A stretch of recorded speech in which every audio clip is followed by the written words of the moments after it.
Assalamualaikum warahmatullahi wabarakatuh. Alhamdulillahirabbil alamin. Assalatu wassalamu ala asrafil anbiya'i wal mursalin sayyidina wa maulana Muhammadin wa ala alihi wa sahbihi ajmain, amma ba'du. Alhamdulillah, anak-anakku sekalian, kelas 5 yang dirahmati Allah, sebelum kita belajar, mari kita dahului dengan membaca suratul Fatihah dengan tujuan semoga apa yang Bapak sampaikan kepada kalian menjadi ilmu yang bermanfaat, berguna fid dunya wal akhirah. Anak-anakku yang dirahmati Allah, marilah kita membaca suratul Fatihah dulu. Semoga kalian diberi kesehatan oleh Allah beserta juga keluarga kalian di rumah, dijauhkan dari penyakit, dijauhkan dari hal yang tidak baik, diberikan kesehatan yang sempurna, dan juga kalian oleh Allah diselamatkan dari hal-hal yang buruk.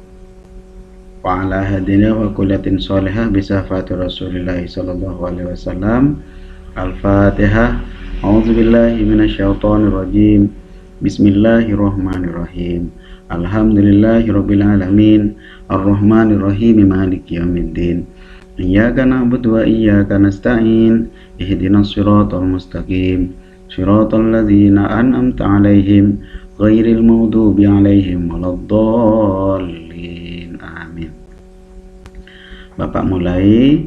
Bapak ini sudah mengulang kembali dari bersuci dari haid dengan tujuan, karena ini digunakan sampai kita mati, maka betul-betul harus kalian masukkan dalam hati dan digunakan untuk selama kita masih hidup, ya. Bismillahirrahmanirrahim, yaitu bersuci dari haid. Kemudian pengertian daripada haid itu sendiri, kalau secara bahasa itu mengalir, tetapi kalau di dalam syariat Islamnya yaitu darah yang mengalir dari rahim perempuan dalam keadaan sehat. Jadi seorang perempuan itu tidak sakit ataupun tidak kena sesuatu yang lain sehingga berdarah rahimnya, ya. Tapi di sini karena perempuan tersebut dalam keadaan sehat, dengan keluar dengan sendirinya, dengan bulan-bulan yang hari-hari yang tertentu itu, ya, itu menurut syariatnya. Batas daripada orang haid yaitu yang pertama adalah paling sedikitnya sehari semalam, yakni 24 jam. Umpamanya keluar dari subuh keluar, kemudian zuhur itu ndak ada, jangan mandi dulu, jangan mandi besar dulu, ya. Nah, kemudian ditunggu lagi sampai isya, kadang-kadang masih keluar lagi, ya, gitu. Kalau yang keluar sampai terus itu sangat jarang, maksudnya yang deras. Nah, itu ada juga yang seperti itu, tapi itu jarang. Kadang-kadang keluar sedikit, nanti keluar lagi, nah begitu. Yang berikutnya adalah yang sedang dari orang yang haid itu adalah 6 hari atau sampai 7 hari. Itu yang biasa, ya. Yang tetap seperti tadi juga, umpamanya keluar subuh, setelah 6 harinya berikut, di subuh terakhir tersebut 6 hari itu bersih, nah barulah kalian mandi besarnya, ya. Paling banyak daripada orang yang haid itu adalah 15 hari. Tapi kalau sudah lebih dari 15 hari maka itu dianggap dengan darah istihadah, ya, darah kotor atau darah penyakit, gitu, ya. Kemudian yang berikutnya, larangan bagi orang yang datang haid itu dilarang mengerjakan sholat. Jangan dulu sholat, puasa pun tidak. Ini sudah rusuh dari kita sebagai orang muslim, ya. Tuh, tadi tidak usah sholat orang yang haid, puasa pun begitu. Sholat tidak usah diganti, tapi kalau puasa harus diganti. Nanti pelajaran di masalah puasa akan diterangkan. Mungkin di kelas 4 sudah pernah, insya Allah di kelas 5 akan diulang lagi untuk penjelasan-penjelasannya, ya. Itu yang larangan pertama. Larangan kedua adalah dilarang mengerjakan tawaf. Tawaf kalau kita berhaji, maka orang yang haid tidak usah bertawaf. Kenapa? Takutkan akan tercecer waktu di Masjidil Haram. Itu Masjidil Haram tersebut adalah tempat yang suci ya. Kemudian yang ketiga, dilarang untuk orang yang haid tersebut membaca Al-Quran dengan niat membaca. Kalau dia orang yang hafal Al-Quran, karena supaya hafalannya supaya tidak hilang, maka dia mengulang dengan niat mengulangi dari hafalan. Kemudian juga orang yang belajar begitu juga, orang yang belajar Al-Quran dengan niat bukan membacanya, yaitu belajar membaca Al-Quran, itu tidak apa-apa ya, bukan niat membaca. Yang nomor 4 adalah dilarang menyentuh Al-Quran. Jadi kalau dalam keadaan haid jangan sampai pegang Al-Quran, buka-buka Al-Quran, tidak usah ya, itu dilarangan dari Rasulullah SAW. Kemudian yang nomor 5, dilarang kepada orang yang haid ini berada di masjid. Mengapa? Karena takut mengotori masjid. Kan sudah ada softtek Pak. Belum tentu juga ya. Kalau sudah memang larangan seperti ini, karena yang dikhawatirkan, lebih baik menghindar ya nak ya. Dasar daripada larangan tersebut apa? Ini dari Rasulullah SAW. Nah, di bukunya juga ada, Bapak potong. Ini yang memang dari Rasulullah. Faida akbalatil haidah fada'i ila sholati faida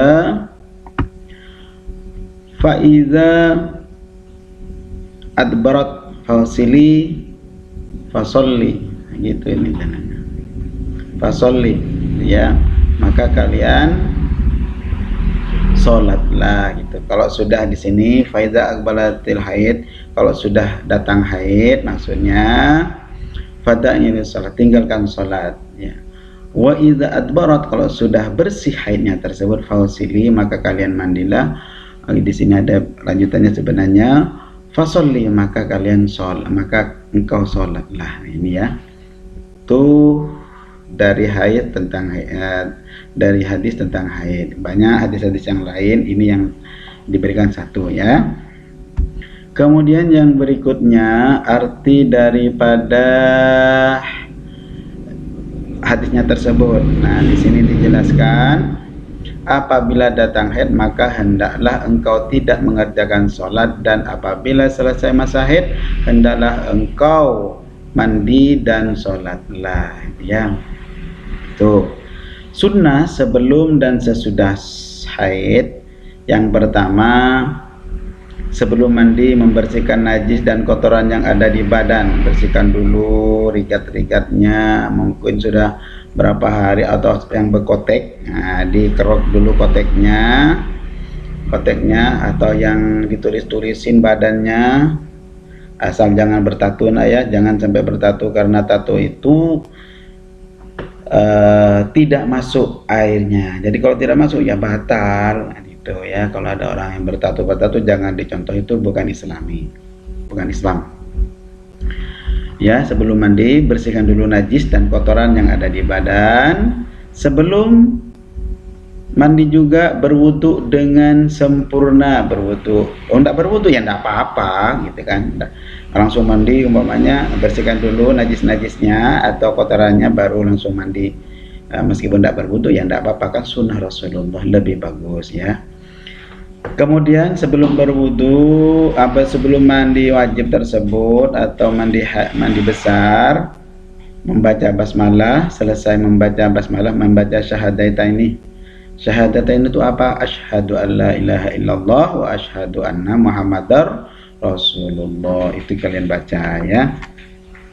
Baru ketika mulai berniat, nawaitul ghusla, Bapak sudah contohkan kemarin, waktu air nawaitul ghusla li raf'il hadasil akbari, umpamanya ketika menyiramkan air, maka hati kita ini bersamaan niat untuk menghilangkan hadas besar ya.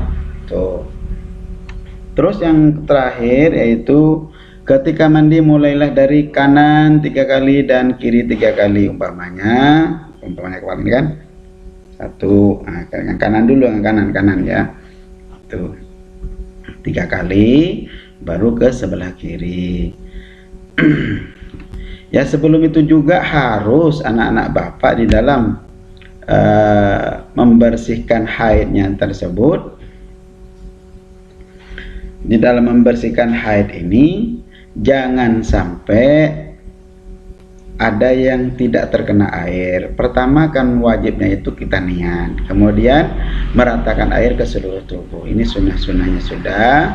Nah, setelah meratakan, jangan lupa lekukan-lekukan dari badan yang tidak terkena air itu diusahakan terkena air ya. Badan belakang bagaimana ya disiram, lekukan-lekukan kalau orang gemuk bagaimana itu ya. Itu yang kalian harus perhatikan betul.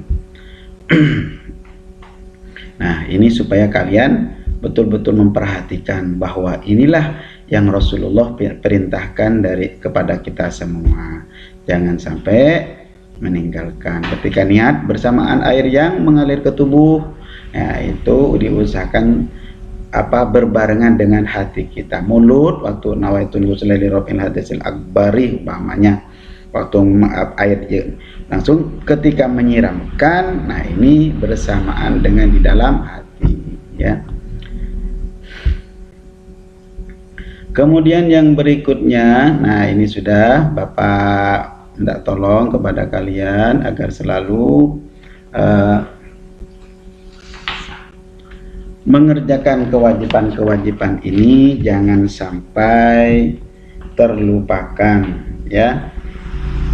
Kalau ada yang lupa dari sini maka kalian akan berdosa.